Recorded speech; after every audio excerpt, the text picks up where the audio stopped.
Banyak yang menganggap COVID adalah natural disaster atau bencana alam. Namun ada yang mengatakan ini by design. Saya termasuk yang mengatakan ini by design karena jauh sebelum hal ini terjadi, terlalu banyak data yang menyatakan bahwa hal ini akan terjadi. Sehingga sesuatu yang bisa diinfokan terlebih dahulu itu adalah by design. Untuk dikatakan by design, maka ada serial panjang membangun narasi sebelum rencana dijalankan. Dalam kaedah propaganda, memang hal ini harus dilakukan. Sungguh, pelajaran propaganda itu pelajaran yang menarik. Untuk kelas kecil, Anda bisa dikatakan pakar propaganda kalau Anda jago di dalam copywriting dalam digital marketing. Karena mulai dari strategi, funneling, seeding, building trust, selling, sampai membangun loyalitas itu dilakukan di dunia marketing dengan secara urutan. Sama halnya di dalam membangun propaganda untuk tujuan politik seperti yang globalis lakukan. Seedingnya jauh-jauh hari, lalu ketika mendekati puncaknya dibangun agitasi atau mengajak, kemudian provokasi yaitu mengajak dan bergerak, di mana tujuan akhir dari propaganda adalah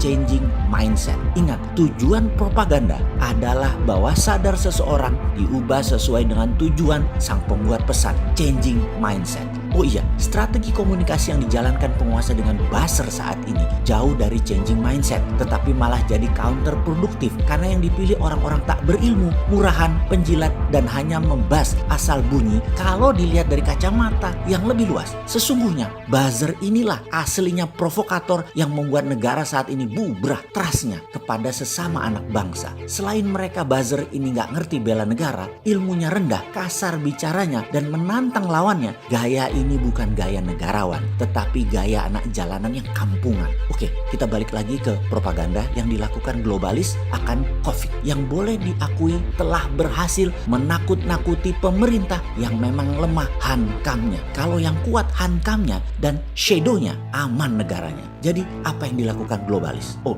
ada yang masih belum percaya ini semua langkah globalis. Kan kita sudah ajari rumus para shadow kalau melihat fenomena. Satu, sudah tahu sebelumnya sehingga no surprise. Jadi ketika pemerintah terkejut atau kagetan, artinya tim shadownya tidak bekerja. Kalau sudah kagetan, reaksi pejabat negara adalah biasanya overestimate, berlebih-lebihan. Walaupun 2 bulan sebelumnya underestimate. Sampai banyak mengatakan COVID gak akan masuk ke Indonesia karena izinnya susah. Karena pada makan nasi kucing, jadi gak bisa COVID masuk. Pokoknya pejabatnya belagunya banget deh. Underestimate di awalnya, kemudian kaget, lalu overestimate, panik gak karu-karuan. Ini adalah kerja globalis. Sudah mulai paham, lalu mulai atur sana sini, dan 2 bulan kemudian underestimate lagi. Wis ngono terus. Wah, pokmu kapan cok? Jadi karena shadow gak kerja, kagetan sering terjadi, dan negara begini itu adalah korban globalis. Lalu setelah no surprise adalah who is benefiting. Siapa yang mendapatkan keuntungan paling banyak?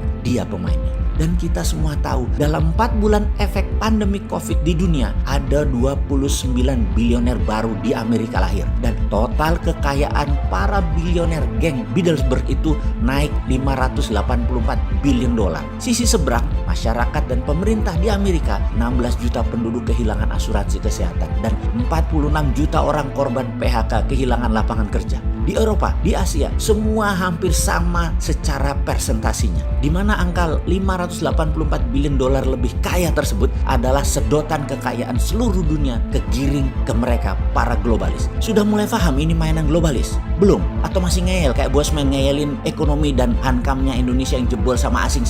Kayaknya masih banyak yang ngeyel bahwa COVID bukan rekayasa globalis. Yowis, rapopo. Yang penting jaga jarak, jaga kesehatan sampai awal 2021 setidaknya.